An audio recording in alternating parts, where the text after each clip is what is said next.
Okay, so here we are back in Jeff's shed for another vlog, first one of 2020, Jeff. And I see you've got one of your restoration projects up and running now, after quite a while. Your new, your new old compressor, which we saw you painting a while ago. Yes, it's all up and running now.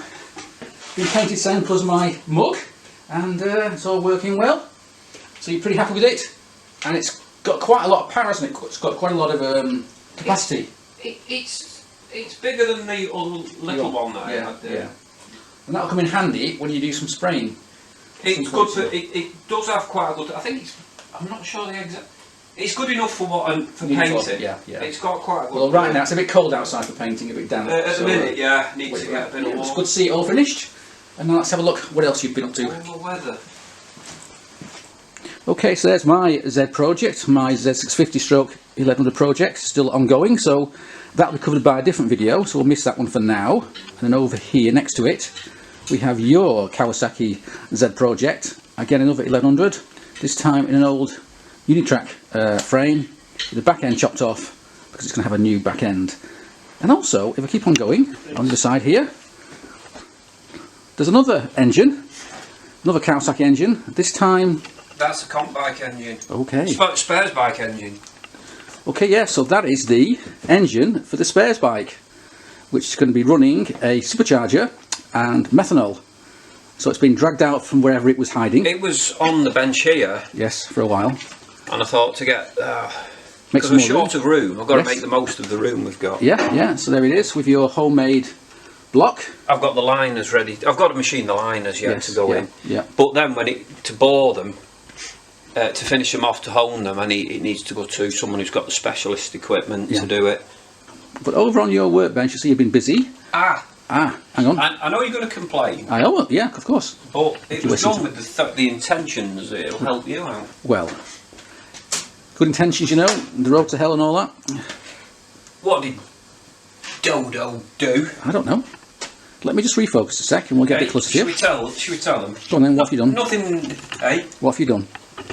Let's have a look. You got a wheel there. Got the wheel from the loft. Yes, this is the wheel Put it over there.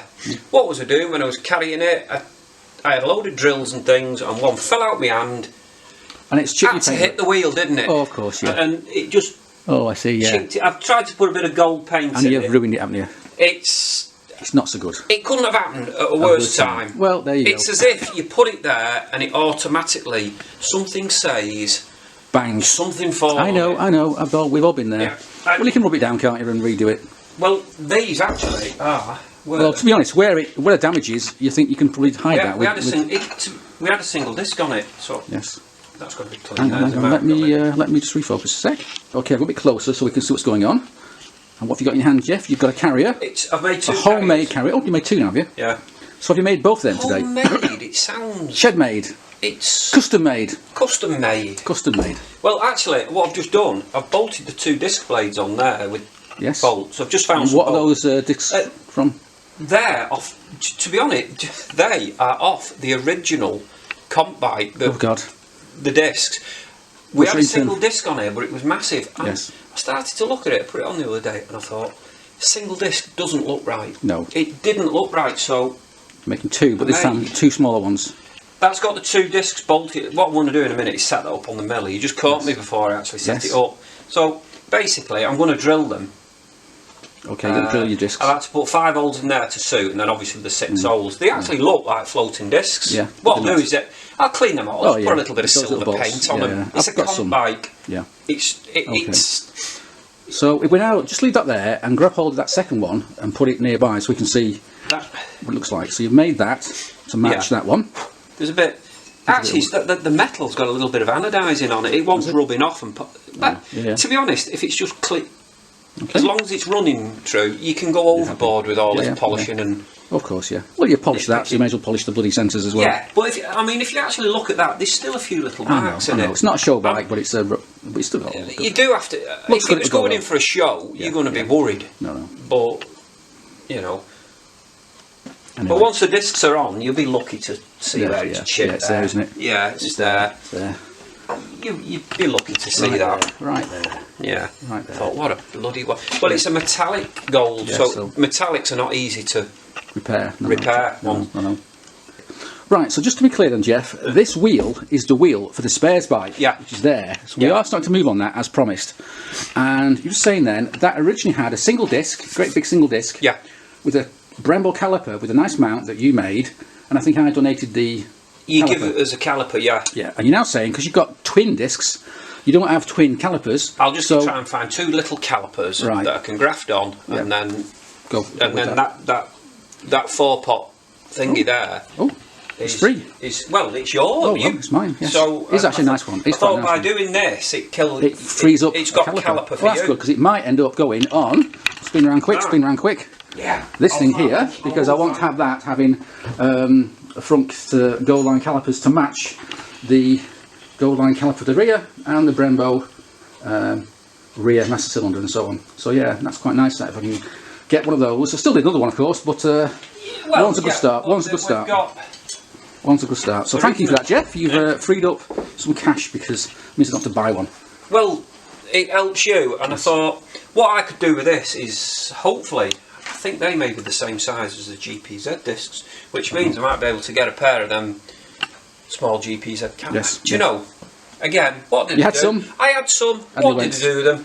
And they all went. And they all went. Or either that, or but those calipers are very common. Not common, but they're not very expensive on the used market. No, but once you paid for the rebuild kit, you might find if you get a pair, you're going to strip them and clean them. I know. Before you know it, it's £100. A few £100 Yes. in Well, you can't make an omelette without eggs, Jeff. Without breaking eggs, or in my case, pancakes. Okay, so with that then, I also see you've got some what look like crank parts over there from a CB. Oh, they're for the Honda. They were down. I've been got to find stuff. You have to put stuff somewhere. It's like a Rubik's. This garage is like a Rubik's cube. It certainly is. Because if we look down here, it's spin round. To move something somewhere, you've got to. You might be able to focus, but you can see there's quite a lot of gear tucked away everywhere. Underneath the bikes, underneath the workbenches, on the shelves, everywhere. Yeah. So anyway, we've got everything. Let me spin round again. So, with that then, Jeff, anything else that's going on today? No. Well, the reason, like I say, I've got that. I tried to machine them down. Yeah. But it's tough. It's very hard metal. Hard stuff. Hard steel, as it should be. It's a bloody crank. Yeah. The outer webs aren't too bad, but when they harden these because of the crank pin. Yeah. That is an old bearing thing. The reason why they're here, I was going to make some sleeves, get them hardened and ground. The only snag is... Oh, is it so you can use your bigger, was it CB500 conrods, as I remember?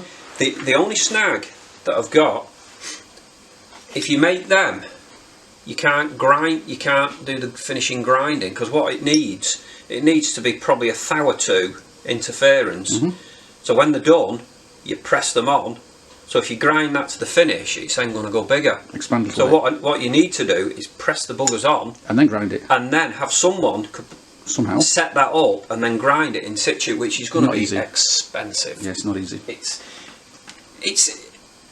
It can be done, but it's expense. Right. Okay. And the only other way to do it is to grind them, knowing that when you press them on, it expands to the right size. Hopefully it will. And that's not going to be easy. That's a bit of a guess, isn't it? Really? Yeah. If you get it wrong, you screw up the whole process. You press them on, and then if it's too small.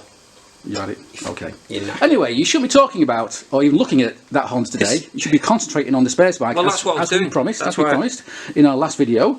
But I thought I'll do them because of. Yeah. Okay. What if it frees up? Well, you've got that. Well, yeah, but if you're going to be paying over £100 for a caliper, and the rest, a nice caliper's like and that one's. But then, well, I know it's in good nick because I can be. Well, that's what I'm saying, and I thought. Okay. Well, I'll have to have it back because I need it. Yeah. So that's fine. That's why I thought I'd do it. Okay. Good stuff. So yeah, that'll be a caliper to use on this bike here, which in turn will have the forks which are down there, which as it turns out are from a Suzuki GSXF 1100 or GSX 1100F I should say. So yeah, that's all good stuff. And now I think it's time for tea. Okay, yeah, now that's the wheel, and more importantly the discs that we looked at last time was here, and you were just about to drill them. So obviously you now drill them. Are they all done now, apart from finishing off the I've Loctited. sensors? They're actually the old bolts, and what I did Yes, with clean them, up a bit. I found some slightly off. It's like a very pale gold metallic yeah. paint, Oh, you painted them, and yeah. I just touched dipped them in, and It's good enough. Like. for what they're doing on this, they are. I mean, you start spending a £5 a bolt before you know it. £100. The money is just going to go. Yeah. But are you going to clean up those? There's a little. I've Loctited them in, but there's a little mark Yeah, you just there. need a bit of work on that. It's actually Some very fine, wet and dry, and you'll be okay. It's actually anodised. Is it? Oh, yeah. And well, there's a little bit of caustic sodium water, that'll get that off, no problem. So, but what I might have to do is take them out again. But yes, we'll see. We'll see. To be honest, it's its history, isn't it? It's part of its history. Anyway, so that's now done. And just to remind you, there is a few little marks on it here, Yeah, but at the end of the day, it's good enough. Okay, now just to remind folks, that wheel is for. Oh, this is a spares bike. Yeah. Spares bike.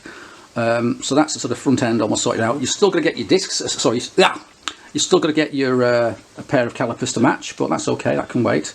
There's still a lot to do with the bike. I've spoke to.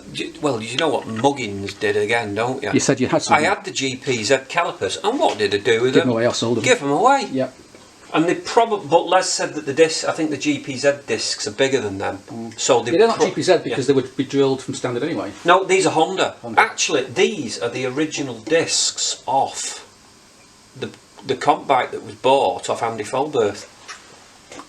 They're Honda that have been now modified to carriers. Yes, yes. Okay, so anyway, that's good. That's done. But what I need, I think Gramica do a little. Oh, they do, but little expensive, twin pot caliper. Yeah. I'll find a couple of little calipers. They only want to be a little single piston caliper. Yeah, fair. Okay, so put that away. That's all done, and we can then look at else. Look, you've got and then we can look at something else. Because I've wrapped the caliper now. Oh, hang on. What's here? What's here? My caliper. That's the one that was originally that now you can take home. I've wrapped it up. Yeah, this is. Let me just take it out and we'll have a look at it. Yeah. Okay. So there's the Brembo Gold Line caliper, full pot. Left-hand one. Left-hand one that I gave to you a while ago. It's actually in pretty good nick. It's in very good condition. I can't know where it came from. I've no idea where it came from, but it's a pity I don't have two of them. Although, having said that, this is the option I don't want in a way, because this is, I think it's the 65mm difference between the mounts, and you can get another kind where it's much closer together. The 40mm, I think, or thereabouts, or 45mm, and that's what I want because it makes life a lot easier to mount it to a set of forks. But anyway, that'll go back on the shelf somewhere. Is the other one in the box? Yeah. Just you can. Did I leave it there in that box? Yes, that's the one that needs that's the one I was going to fit. Yeah, okay. And you can. Yeah, so in comparison, you can see here's one which doesn't have any internals on it, and it's rougher. It's the same caliper, isn't it? Apart from the mounts. It's the same apart from the mounts. You see the difference there? So one's 65 and one's 40, I think, or one's 45, 160. I can't remember which. They've done that with them, haven't they? Yes. Yeah. Anyway, so there you go. That might be handy one day. Who knows? But they can go back on the shelf. Put him over there. Okay, Jeff. So if you put your tap down, we'll just talk about what's sitting on your desk. Sorry, workbench. That's your yokes. Oh, they're my yokes. Yeah, that's fine. No, that thing over there behind you. Oh, that thing there. That's interesting. I thought you meant that then. Oh no. No, you can't see that. That's top secret. No, top secret. If you see that, you'll want some. I guess it's going to be for what are the adjusters for a swing arm? No, it's something that I'd actually made. That I was having a route up there and I'd found. All right, we'll talk about that. For handlebar headlamp brackets. Oh right. Make some billet ones that come round. Yes. And. Oh, okay. Well, I've got some, so it's all right. And I've got some already. I've not finished them yet.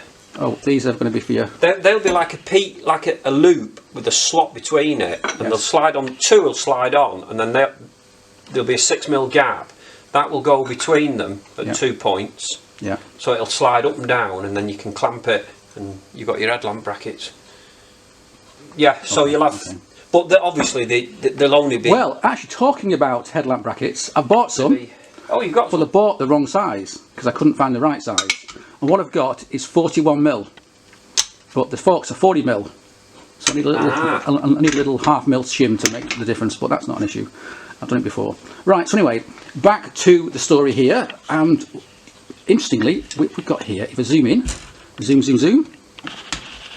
Okay, so I've zoomed in now, and what we've got here, what looks like some kind of pump of some description. It's a and water. you've made a bracket for it, I assume. It's our Leslie's water injection pump. Water injection pump. So it's a split clamp. Yes. Because it's got to go around the frame. That's just a the 25mm to tell you when. For the frame. Yeah. So I've loosened that off.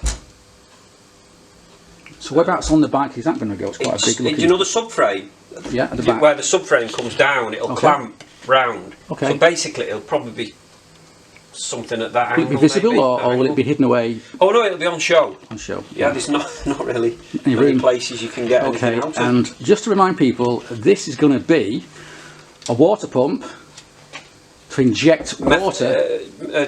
Inject water into his supercharged Z engined custom bike, which we've seen before, because it does run quite hot, I think, doesn't it? Yeah, it's quite a big thing, isn't it? It's quite a hefty looking thing. What kind of pressure does that thing generate? I'm not sure. It's quite high. Anyway, so yeah, he's got you to make a little bracket for it. We'll attach it to the frames. It actually works out quite well. Yeah, it seems to work quite well. There we go. So it's basically that. Made him that. It's once. I don't know whether it's going to be paint anodised black. Go in your kit, it'll be polished, no doubt. It'll be, because most of his bike's highly polished, isn't it? So basically, it was made and then it's been hacksawed down and then maybe just neatened up, filed. Yes. Yeah. It's nice. So how heavy is that pump? Is it quite hefty? Or? That's quite heavy. That I think we may even have to put something. About 2-3 kilos. Yeah, about 3 kilos. What you'll find is with the weight on it, if it's got enamel on the frame, it might ease into it after a while. It might settle into it. Let me read it. It's Devil's Own alcohol injection. Intermittent use. Open flow. Maximum current. Oh, 300 psi. Bloody hell. Maximum. That's a fair old bit, isn't it? So it's made for that, and it's made for. Yeah, it's a proper job. A proper jobby, yeah. Okay. Right, so with that out of the way then, let's see what else is going on. Right, yeah, so just to remind people, this was a project you started quite a while ago actually, about 2 years ago. It is, but it's... And it started out like, because you had this unitrack. I had a unitrack, yeah. And you cut off the back end. Now you actually made some really nice brackets, some billet brackets to bolt on here. Everything's done for the monoshop, yeah. It's all done. And I think it was going to have, what wheels did you have in mind? Well, originally I've got them Zs and Rs, and I'm still tempted to use them. Let's have a look. Them. Yes. Don't like them, to be honest, but I know you think they look a bit like Dymags, but they don't really. Anyway. I think ZXR's the ZX12 wheel, but the beauty is with them, the cush drive is nice and you get some of your later sports bike wheels and the cush drives are very, very small. I know, it still look a bit rubbish. But you weren't building it for you were building this to try and sell as an ongoing project. So how far were you going to take it before you decide, right, okay, I've done enough, I'm now going to try and sell it. You've got your front end, you've got your back end. No, the original intention. The return. You have. It's difficult now to suddenly say just get rid of it. Oh no, I wouldn't say get rid of it. Because it's at a point where there's very few people. Well, yeah, that's why actually I was going to be able to probably finish it. I know. This is why I'm going to talk about it, because I've just been going through my Z and all the parts it needs to finish it off, and just the basic things like gaskets, cylinder head nuts, cylinder nuts, ignition and so on. Just it went on and on and on. It's about £1,000 just for the parts to get it how I want it to be. So although you don't need quite as much as that because you've got your studding already, you still need probably, I would say, £500 or £600 of parts alone before that engine can go back together again. I've got the original coils and things. Yes, yeah. But most people would probably not want, to use the originals. But then you might as well, if they're usable, use it. Okay, but the issue, the problem I've got is, you see, you want to take it to a point to, right, okay, I've spent enough money on this thing, I've spent enough time on it, I've got a rolling chassis, have you got, oh yeah, you've got a Zephyr tank. I've got the tank. You've got no back ends. It also needs the back end sorting out for the seat unit and so on, lights and whatever. You've got wheels, but you're not quite sure which one. Have you got discs and brakes? I've got something Kawasaki discs, yeah. But the problem is, as I say, we then say, right, let's imagine it's kind of as it is now, but a rolling chassis, you got some bodywork on it. Right, let's stick it on eBay and sell it. I'll be amazed if you got £1,000 for it. Amazed. Because folks who can finish it off, like you and me, tend to know what they're doing and will already have what they want. You know, they're not going to say, "Oh, great, yeah, I'll take this and I'll finish it off," because it's going to cost them $5,000 or something. It's a lot of money. It's a lot of money, and you'll end up with a bike worth 2 or 3. Now, if you're building your dream bike and this is it, that's fine. But you know, chances are that this is not somebody else's dream bike. It's your dream bike. This is the problem. Like. I'm putting my ideas into it. That's right. And the problem now, of course, is you've gone so far with it. You've put a lot of time on it. You've been making this thing here, which won't cost too much in terms of money, but it's going to cost you in terms of time. Yeah. Not so bad because you're making me one, so that's not. I'm doing 2 at this. 2. Yeah. So I'm sort of paying for that. Yeah. Balls it all. Yeah, as long as you don't go it wrong.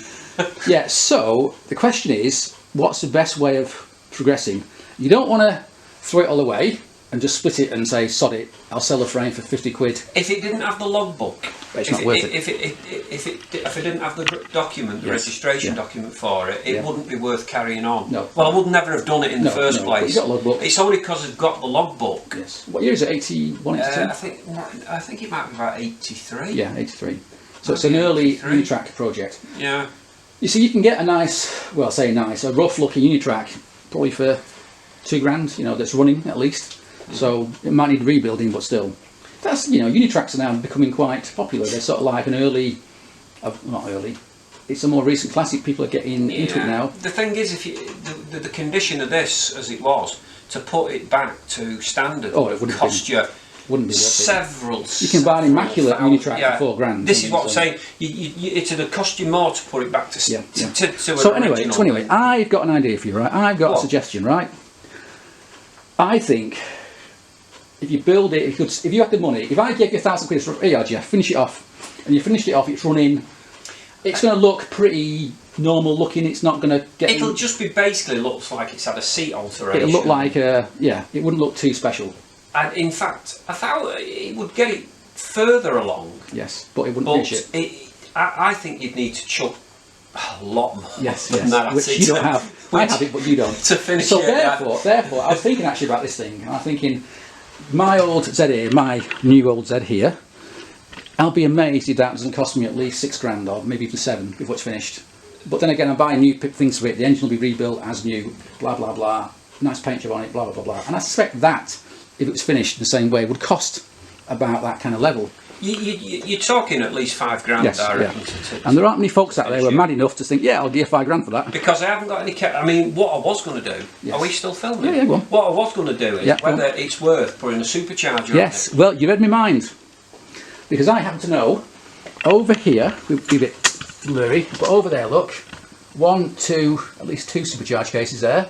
And no doubt there are more lurking around somewhere. Because last year you made, what, 5 of them or something? 5 superchargers? But you're going into another world of electronics and our Les now, he's got. It'd be nice if you could just put a supercharger on it. Yes. Have, say, one single carburettor. Yes. Like the spares bike. And even if it doesn't run to the performance of what it'll look cool. Be, even if it ran it ran reasonably well and it was just look cool. A cool bike. I reckon you supercharged it and used one of your mega cases over there, which are empty, of course. Don't have any tunnels. What else you got? Well, I've got that small. What I was going to do is, if any that I was going to use is that Sprintex. Sprintex, okay, Sprintex. Have you got in amongst your massive pile of spares any drive systems for that? Or do you have to make one from scratch? Well, I've got an unfinished chamber that could go on it. Right. I've made 2 for the future use, just in case. Is that up there? Yeah, there's 2 of them. Oh, 2. Hang on, let me just spin around. Look. Yeah. So up there, amongst all the other stuff you've made over the years that are sitting up here going dusty, there is in fact an inlet manifold there for a supercharger. There's 2 actually. 2. Okay, it's 2. I think there's another one behind it. Okay, so you got that. You need to make your snout, your drive snout, wouldn't you? Oh, hang on, my camera's gone wrong. Okay, yeah, so you need to make your drive snout, and your drive will be from where? From the left hand or right hand side? You could drive it from. I'm trying to think now which is the best side to work it from. What's your Les? He drove it from the. I think what right hand side, didn't he? I think you've got to drive it from the right hand side. Yes. For it. But didn't he have problems with it breaking the actual drive? Yeah, but Les, he was using the original drive from the pickups. Yeah. Which is not sufficient, in my opinion. Is not sufficient. Yes. So with this, what I'd do is put the tapered shaft that has the alternator on it. I've got, funnily enough, that we've got a crank that was originally it's our. Oh, it's our crank. Yeah. This is where we buy things together, and it's got two tapers on it. The thing is, you then have to do what Les has done and put the pickups outside of the for the ignition. What pickups have you got on it? I can't remember now. But is it Dynaris? I'm not sure. But you can pick up pickups wherever. You can pick up pickups. Yeah, you can pick up pickups. Well, these magnets don't need these magnets, so you can put a magnet somewhere else. So, it would be nice if you know. I'll tell you something else. Well, a turbo would be nice, but don't a turbo. No. Turbos are too common. But I'll tell you what it should have. Or rather, what it shouldn't have is that Zephyr tank on it. It doesn't look quite right. I know. It needs to be that retro Kawasaki bodywork. Well, actually, this. Can I borrow? You can borrow my Z9 tank, which I thought was a Z5 tank, but it's not. It's a Z9. I thought it was a Z5. No, it's not. It's not, because it needs the petcock moving. See that you've got the same problem there now with that. Yeah, well. The unitrack frame comes out. Yeah. It's actually. It's better because it's stronger, isn't it? It's stronger. But you can cut out. You can get a grotty bloody tank and cut one out and make it fit. And who had a grotty tank? You did. And where did it go? I have no idea. In the bin, probably. I don't know. No. Originally, what was yours? Oh, that blue one. The blue and it one. went to Worcester. That guy that bought it. I don't know. Swapped it. Oh, no idea. But it had an aircraft filler in it. Yes, that was my old. And he had that. My turbo Kawasaki Z1 tank. I was thinking about. Yeah. Yes. Well, we can. If you got time, so you can pick them on up, like, you know. I've even got Jeff. I've even got an original. No. It's close. Yeah. But you can mock something up. You're literally cutting a lot of capacity away. You can away. look at something else. You can look at a Z, the later tank, the squared off tank. You see, the only other way now would be to cut them out and take them in. No. Which is it's a lot of work. It's either that or get a one-off tank made. No. And then you're back to more expensive. But still, well, setting aside the bodywork, because you can always go. I tell you what might fit the slightly earlier GPZ tank as fitted to things like the ELR and the J's. That sort of square off tank. Go for that. I had the original unitrack tank. I know, but that I give it to Mick at MPL. But it doesn't really work because you've got that. It doesn't look right. No, on its own, it needs to have the fairing with it. I wanted something rounded, like mine.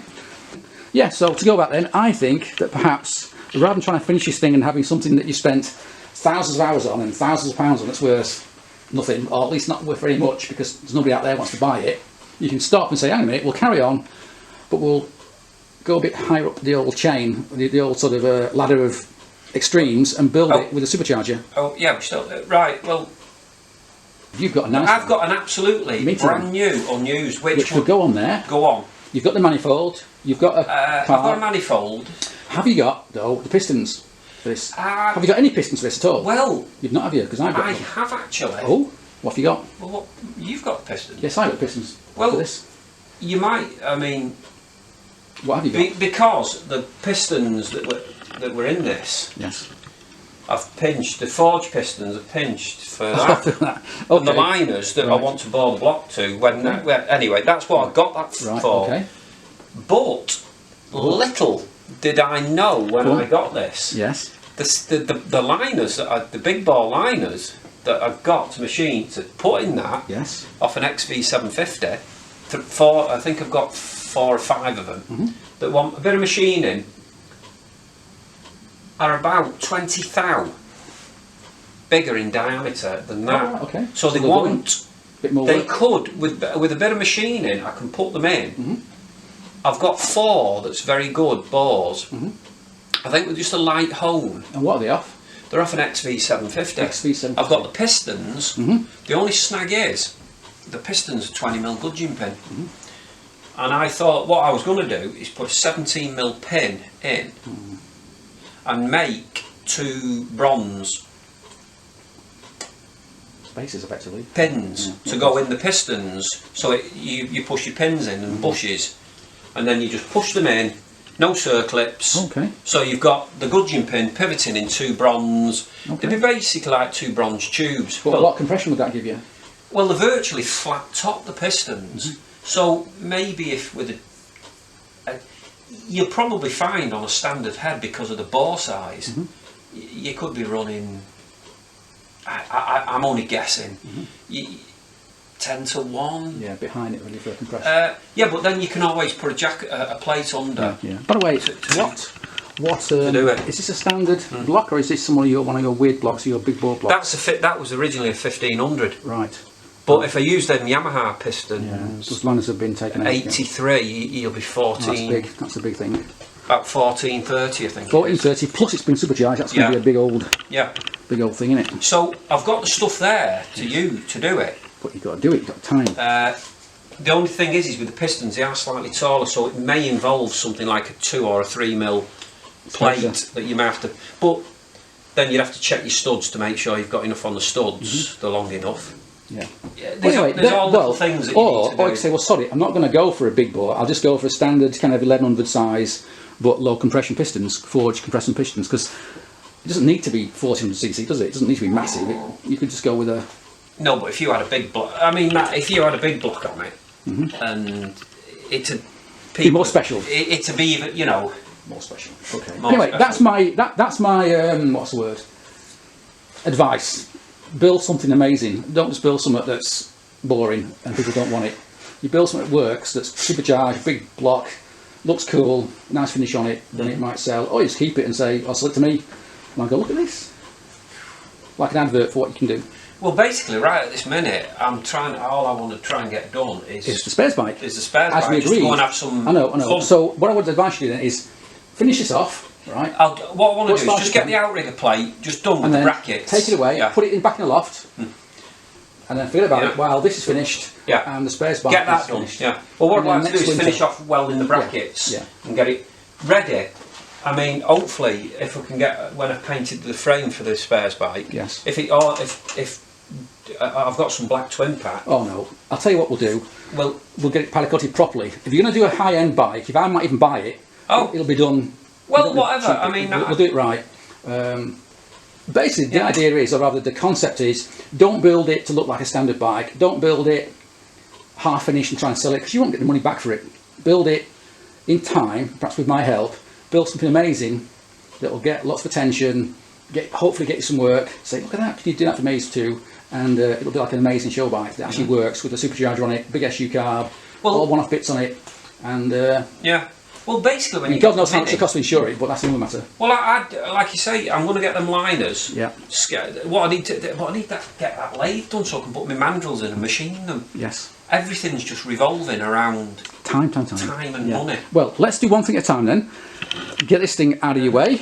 We get the spares bike done out of the way, not out of the way, but at least finished. Well, I've got a set of 80mm pistons as well, out of 700 Yamaha. Oh God! But the liners rattling there. Oh, that's not good. But they, in the spares bike, would run perfectly. Well, let's take one step at a time. But it's not so much the money; it's the time to do all the bits and bobs and the mission. Yes, but the money. You can have money, you get time. Yeah. So you got money, you don't need so much time. You get someone else to do stuff. Exactly. No money, which is your situation. Yeah. You've got to do it all yourself. Yeah. So let's do one step at a time. We'll get my Z out of the way. Well, like you say, and then we can concentrate on the spares bike. Get these done. Okay. Right, and with that, I suspect this is going to be quite a long video. Yeah. So we'll have next to that. I'll have most of these all worked out. Yeah. It's not so much the work. You've got to. It's the planning. Yes. You've got to get all your information. You've got to be 10 steps ahead of yourself. Yeah. Yeah, because you've only got to start. Yeah, so you get it wrong, then it's a problem. Okay, so Jeff, anything else apart from let's go and drink some more tea? And I think we'll end your vlog I here. think we'll have tea. Yeah. Have some more tea. Have some more tea. Okay, so everyone, there's a potential. So there's a potential future project, a supercharged, on the road, big bore Kawasaki Z with a monoshock back end on it, and God knows what kind of bodywork. Who knows? Well, the swinging arm I got back off you with the billets. Oh, okay. Well, because it's still got the monoshock on, I was going to fit that back in. Okay, one off. Yeah, you know, a one-off swing arm. Because I think it'll look. That would look better in it. Yes, different. the ZX750 one. Yeah. Okay, so there you go. Even more extreme. Which is and worth it. don't hold your breath because it might take a long time because I've got other projects to do. You've got other projects to do and no money. So anyway, with that, Jeff, I think we'll call it quits. We'll go and drink some more tea and do some more planning, I think. So anyway, thanks for watching and cheers.